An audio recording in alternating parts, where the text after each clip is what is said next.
పెద్ద జట్టీలు ముఖ్యంగా మత్స్యకారులు తీసుకొచ్చే పోరాటం చేస్తాం.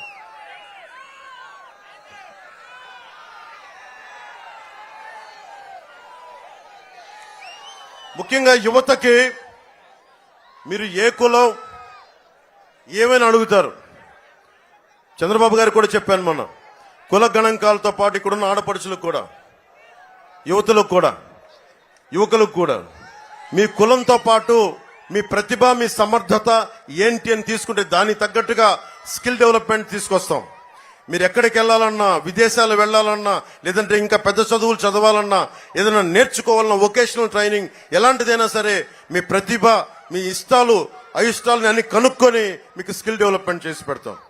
అలాగే ప్రభుత్వ ఆసుపత్రుల్ని చాలా ఆరోగ్యవంతంగా చేసి పెడతాం. ముఖ్యంగా తాగునీరుకి సాగునీరుకి సంబంధించి 4 నుంచి 8 చెక్ డ్యాంలు అవసరం ఉంది. 3 ట్రిబ్యూటరీస్ ముఖ్యంగా గోస్తని, చంపావతి, కందివలస గడ్డల మీద మనకి చెక్ డ్యామ్స్ నిర్మించాల్సిన అవసరం ఉంది. అది కూడా మేము లోకం మాధవి గారి నాయకత్వం దాన్ని ముందుకు తీసుకెళ్తాం.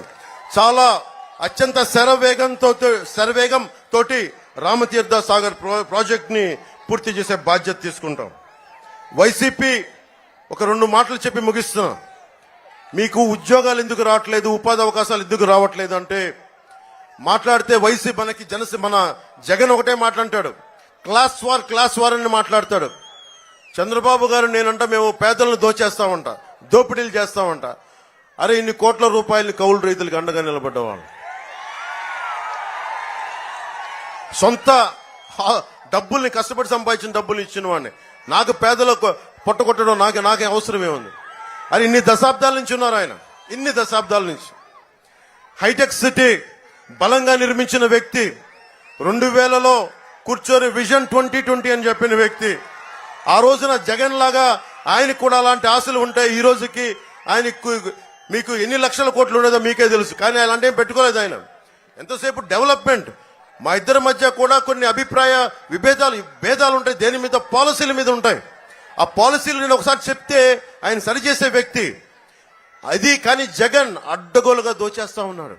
ఇది ఆగాలి అని క్లాస్ వార్ గురించి మేము ఆగాలని మేమిద్దరం కలిసి వస్తే మా మీద క్లాస్ వార్ అని చెప్తున్నాడు. క్లాస్ వార్ డెఫినేషన్ ఏంటి? క్లాస్ వార్ డెఫినేషన్ పేదవాళ్ళని దోచేయడం, మధ్య తరగతి వాళ్ళకి ట్యాక్సులు పెంచడం, పేదలని అడ్డగోలుగా దోచేయటం.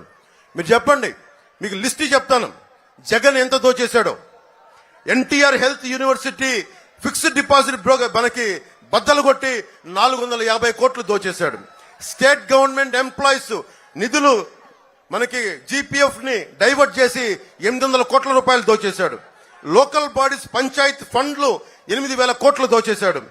ముఖ్యంగా భవన నిర్మాణ కార్మికులు వాళ్ళ మన కండని కరిగించి రక్తాన్ని మరిగించి 450 కోట్ల రూపాయలు భవన నిర్మాణాల సంక్షేమ నిధి నుంచి దోచేసిన వ్యక్తి జగన్. ఇతను క్లాస్ వార్ గురించి మాట్లాడతాడు.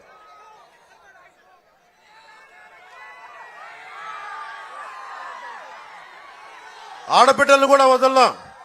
మనకి ఉమెన్స్ అభయహస్తం ప్రీమియం కూడా 2000 కోట్లు దోచేసిన వ్యక్తి. ధరల స్థిరీకరణ నిధి నుంచి 500 కోట్లు దోచేసిన వ్యక్తి. ఒకటే చేశాడు జగన్ పాలనలో, ఒకటే జరిగింది. నెంబర్ 1 అయింది ఆంధ్ర, గంజాయిలో నెంబర్ 1 అయింది. దేశద్రోహాల కేసు పెట్టడంలో నెంబర్ 1 అయింది భారతదేశంలో. అడ్డగోలుగా మన్రేగా జాతీయ ఉపాధి హామీ పథకాన్ని అడ్డగోలుగా దోచేయడంలో నెంబర్ 1 అయింది. అప్పుల్లో ఇంత మనకి ఏ రైతుకి ఇంత అప్పు లేదు. 3 సార్లు అన్ని తలసరి అందరికంటే కూడా 3 రెట్లు ఎక్కువ ఉంది ఆంధ్రప్రదేశ్ రైతులకి అప్పు. నెంబర్ 3 మనకి రైతులు ఆత్మహత్య చేసుకున్న నెంబర్ 3 రాష్ట్రంగా పేరు తెచ్చాడు జగన్. చిన్న బిడ్డల్ని ఆడబిడ్డలను ట్రాఫికింగ్ చేసే కేసుల్లో మనకి భారతదేశంలో ఆంధ్రప్రదేశ్ 3వదైంది. ఆంధ్రప్రదేశ్ 15 స్టార్టప్ అంటే కొత్త స్టార్టప్స్ ఏదైనా రావాలంటే మనకి బీహార్ కంటే, ఒరిస్సా కంటే కూడా మనం వెనకబడి ఉన్నాం. 15 స్థానంలో ఉన్నాం. మీలాంటి యువత ఎక్కడికి వెళ్తారు? బీహార్కి పోతారా? మీలాంటి యువత ఒరిస్సాకి వెళ్ళాలా? ఇన్ని వనరులు పెట్టుకొని 974 కిలోమీటర్ల తీర ప్రాంతాన్ని పెట్టుకొని, ఇంత మానవ వనరులు పెట్టుకొని ఎక్కడో అమెరికాకో, నాసాకో, రకరకాల విదేశాలకి మనం మానవ వనరులని పెట్టి మనం ఇక్కడ అడుగు తింటా ఉన్నాం, బాధపడుతున్నాం, మనకి మలమలాడుతున్నాం. ఈ పరిస్థితి మారాలి. ఈ పరిస్థితి మారాలి అంటే భారతీయ జనతా పార్టీ